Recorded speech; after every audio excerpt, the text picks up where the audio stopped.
तो chipmunk show के आज के पॉडकास्ट में आप सभी का स्वागत करता हूं। आज हमारे साथ पॉडकास्ट में जुड़े हैं रक्षित भाई, जो हमारे साथ अपनी साथ घटी एक सच्ची घटना शेयर करना चाहेंगे। रक्षित भाई जी, सबसे पहले तो मैं चिपमंक शो के होस्ट का बहुत ज़्यादा थैंक यू करना चाहूँगा कि उन्होंने मुझे ये कहानी यहाँ पे आके आप सभी के सामने रखने का मौका दिया। तो ये बात पिछले साल फरवरी महीने की है, जब मैं छुट्टी पर अपने घर कानपुर गया था। तो जैसा हम सभी जानते हैं, फरवरी का जो समय होता है उस समय बहुत सारी शादियाँ होती हैं हमारे यहाँ।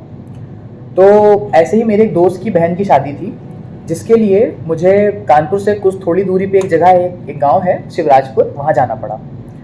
और मैं और मेरा एक और दोस्त था, हम दोनों को साथ में जाना था। तो हम लोगों की बात होती है, तो ऐसा होता है कि मैं चाहता था कि हम लोग कार से जाएं, बट उसको बाइक चलाना पसंद था और उसको बाइक से जाने की इच्छा थी। तो हम लोगों ने काफ़ी देर आपस में बातचीत करने के बाद ये डिसाइड किया कि हम लोग बाइक से ही जाएंगे शादी में। जी। और उस दिन कुछ ऐसा हुआ कि दिन में बारिश भी हुई। बारिश होने की वजह से उस दिन थोड़ा सा मौसम भी अच्छा हो गया और ठंडी हवा भी चल रही थी। तो कहीं ना कहीं बाइक से जाना हमें अच्छा भी लगा इस सफ़र के लिए। तो हमारा डिसाइड होता है कि हम शाम में 7 बजे उस शादी के लिए निकलेंगे। और जैसे ही हम शाम में 7 बजे तैयार होकर निकलते हैं, फिर कुछ 20 किलोमीटर चलने के बाद हमारा कन्नौज हाईवे शुरू होता है, जहाँ से कुछ दूरी पे ही शिवराजपुर गांव पड़ता था। तो जब हम थोड़ा वो कन्नौज हाईवे पे आगे बढ़े, हमने देखा कि हाईवे पर कंस्ट्रक्शन की वजह से हाईवे बंद किया गया हुआ है।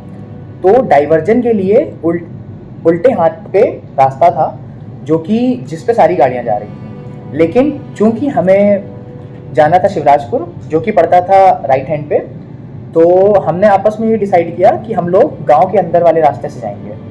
वो थोड़ा सुनसान रास्ता था, कुछ दूरी का, करीब 5-6 किलोमीटर का सुनसान रास्ता था उस पर। तो शाम का समय था, हमें ऐसी कोई वो नहीं थी। हमने कहा ठीक है, कोई बात नहीं, चल लेंगे, हम लोग जाते हैं। फिर हम लोग वो रास्ते पे गांव से होते हुए शिवराजपुर पहुंचते हैं। दोस्त की बहन की शादी में जाते हैं हम लोग, वहाँ पे एंजॉय करते हैं। और रात में हमें वापस घर आना था। कुछ रात का बज रहा होगा करीब कुछ 1 बज रहा था, जब हम वहाँ से वापस आने के लिए निकले। और मैं गाड़ी पे पीछे बैठा था और आकाश गाड़ी चला रहा था। आपका जो दूसरे दोस्त था? जी, मेरा दूसरा दोस्त। तो वो गाड़ी चला रहा था। और जब हम लोग वहाँ से निकले तो काफ़ी दूर तक तो गांव का रास्ता था। तो हम उस रास्ते से आ रहे थे, और फिर एक जंगल का रास्ता आता है बीच में, जो मैंने आपको बताया 5-6 किलोमीटर का जंगल का भी रास्ता था बीच में। तो मैंने ना अपने बचपन से वहाँ के बारे में कुछ कहानियाँ सुन रखी हैं कि वहाँ पे कई बार साए को देखा गया है।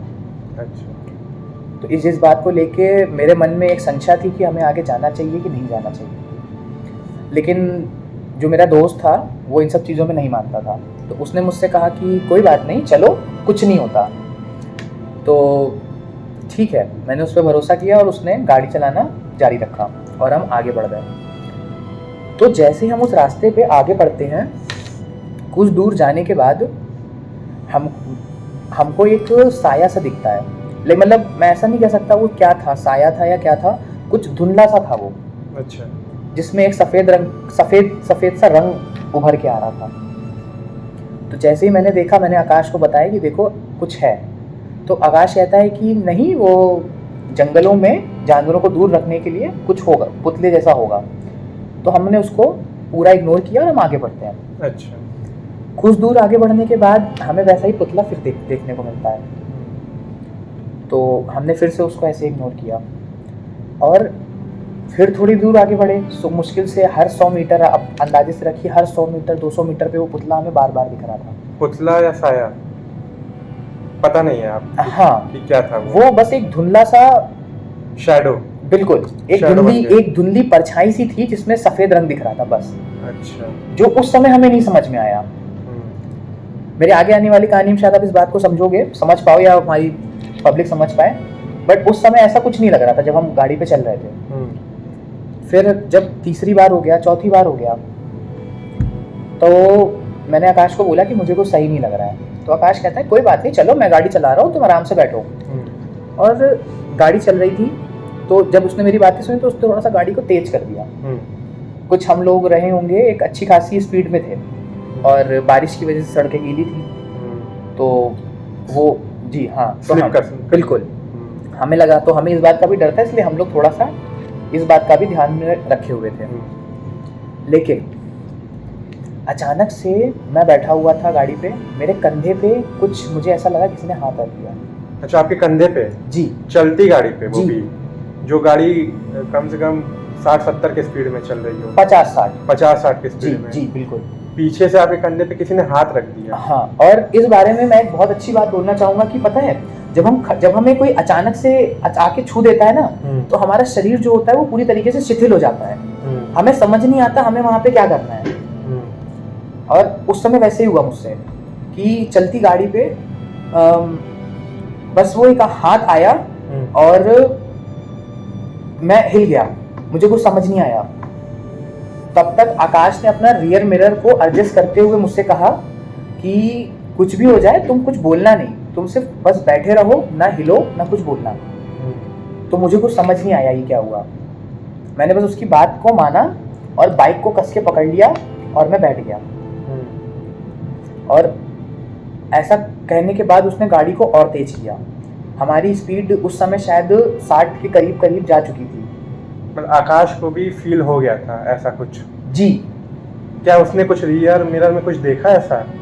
हाँ, उस समय उसने ये बात नहीं बताई, बट हमें बाद में पता चला इस बारे में कि उसने मेरे कंधे पर ही उस जो हमें सड़क किनारे साया दिख रहा था वैसा कुछ देखा। आपके कंधे पे हाथ रखे हुए? जी। उस साए को? कुछ वैसा सा। अच्छा जी। मतलब कह नहीं सकते वो साया था कि क्या था? उस समय हम कहीं ना कहीं शायद मुझे लगता है कि हमारा दिमाग ही काम करना बंद कर दिया था। जी। और मैं आपको एक फोटो साझा करूंगा। जी। जब पहली दूसरी बार उस साया को मैंने देखा था तो मैंने अपने फ़ोन से उसका फ़ोटो निकाला था। जी। वो आप हमारी जनता को दिखा सकते हैं? जी बिल्कुल, मैं अपने ऑडियंस के साथ शेयर करूंगा वो फोटो। और ठीक है, फिर हम आगे बढ़े। जैसे ही हम आगे बढ़ते हैं, मैंने बाइक को जोर से कस के पकड़ रखा है और आकाश गाड़ी चला रहा है। तभी अचानक से मैं देखता हूँ कि मेरे बगल से एक औरत आती है जो उल्टा भाग रही है और हमारी स्पीड से बराबर से चल रही है। उल्टा भाग रही है? जी। आपके अपोजिट? हाँ। और उसका चेहरा जला हुआ है, उसके बाल जले हुए हैं और उसकी आंखें कुछ पता नहीं, मैं कुछ समझ ही नहीं पाया। मैं उस चेहरे को देख के अपना भाव बिल्कुल कंट्रोल नहीं कर पाया और मैं चिल्ला बैठा। और जैसे ही मैं चिल्लाया हमारी गाड़ी डिसबैलेंस हो गई और हम जाके एक पत्तों के ढेर में घुस गए। और इसमें भी एक बात थी कि वो पत्तों का ढेर वहीं पे था जहां हमारी गाड़ी गई। दूर दूर तक कैसा भी पत्ते का ढेर नहीं था वहां पे। हमें कुछ समझ नहीं आया कि ऐसा क्या हुआ, क्यों हुआ।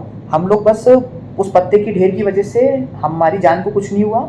हम लोग वापस से उठ के खड़े होते हैं, कुछ सी खरोचे थी, हमने जल्दी से हाथ मारा और बाइक पे आकाश गया। और कुछ हमारा ऐसी किस्मत रही कि हम लोग भगवान का नाम लेते लेते हमने जल्दी से किक मारी और गाड़ी एक किक में स्टार्ट हुई और हम वहाँ से जितना जल्दी हो सकता था निकले। और कुछ दूर जाने के बाद तो फिर हाईवे आ जाता है। वहाँ से हम अपने घर पहुँचते हैं। घर पहुँच के जैसे हम अपने घर पहुँचे, घर वालों ने पूछा कि क्या हो गया। तो उस समय तो कुछ बता ही नहीं पाए, लेकिन हमारा चेहरा बिल्कुल नीला पड़ चुका था। और अगले दिन जब मैं उठा तो पता चला कि मुझे तो बुखार था ही था, साथ ही साथ आकाश को भी बहुत तेज़ बुखार रहा, जो कि हमें काफ़ी दिन तक रहा। और जब इस बारे में हम लोगों ने बातें करी तो लोगों ने बताया कि जब आपको बहुत ज़्यादा डर लगता है तो ऐसा हो जाता है। और जब और बातें खुली तो कुछ हमें पता चलता है कि उस रास्ते पर काफ़ी समय पहले एक औरत रहती थी जिसको उसके घर के साथ जला दिया गया था। उस रोड पे? जी। के आसपास जिस रोड से आप लोग आए? जी।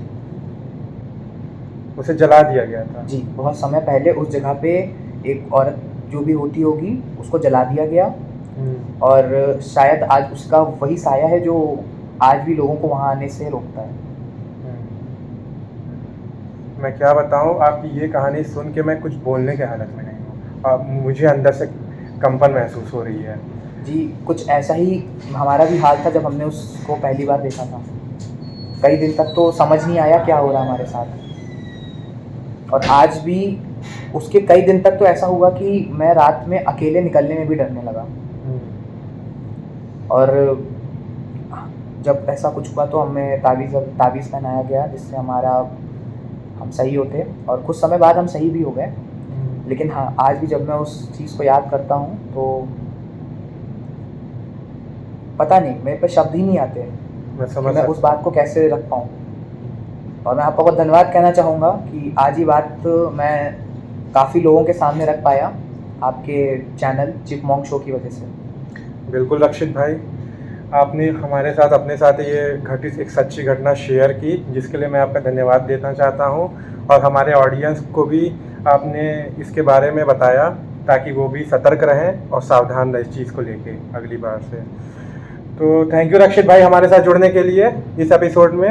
होप हम आपके साथ नेक्स्ट एपिसोड में जुड़ते हैं। तब तक के लिए थैंक यू, अलविदा। और हमारे सब्सक्राइबर्स को मैं कहना चाहूँगा और हमारी ऑडियंस को कि वो हमारे साथ जुड़े रहें और हमेशा नई नई घटित कहानियों को, भूतिया कहानियों को सुनने के लिए हमारे चैनल को सब्सक्राइब करें, लाइक करें और ज़्यादा से ज़्यादा शेयर करें। Thank you. Thank you.